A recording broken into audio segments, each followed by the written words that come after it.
Katy news वसा जनसेवेचा। बुलढाणा शहरातून एक बिग ब्रेकिंग समोर आली आहे। नागपूर येथील आयकर विभागातील अधिकाऱ्यांच्या एका पथकाने 4 सप्टेंबर रोजी सकाळी 11 वाजेच्या सुमारास बुलढाणा शहरातील एका तोतया सीएच्या घरी छापा मारून कॉम्प्युटर, हार्ड डिस्क व अन्य साहित्य जप्त केले। हा तोतया सीए आपल्या विष्णू निवासस्थानात बसून मुळे खात शासकीय कर्मचाऱ्यांचे फॉर्म नंबर 16 चे आयकर रिटर्न भरून त्यात बोगस क्लेम दाखल करत होता। क्लेम भरल्यानंतर कर्मचाऱ्याला आयकर विभागाकडून मिळालेल्या क्लेममधून 30% कमिशन घेत होता। या तोतया सीएने जवळपास 2000च्या वर फॉर्म 16 भरून व बोगस क्लेम करून 400 कोटी रुपयांचा चुना आयकर विभागाला लावल्याचे खात्रीलायक वृत्त हाती लागले आहे। या कमिशनमधून तोतया सीएने करोडोंची प्रॉपर्टी जमवली आहे।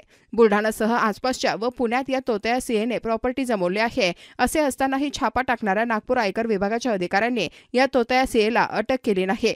हे विशेष म्हणून आयकर विभागाचे अधिकारी आणि या तोतया सीएमध्ये कोट्यवधी रुपयांची तडजोड झाल्याची चर्चा रंगत आहे।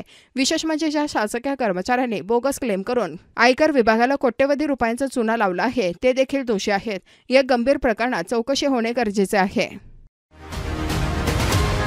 बातम्या व जाहिरातीकरिता संपर्क मोबाईल क्रमांक 9822 72 0784।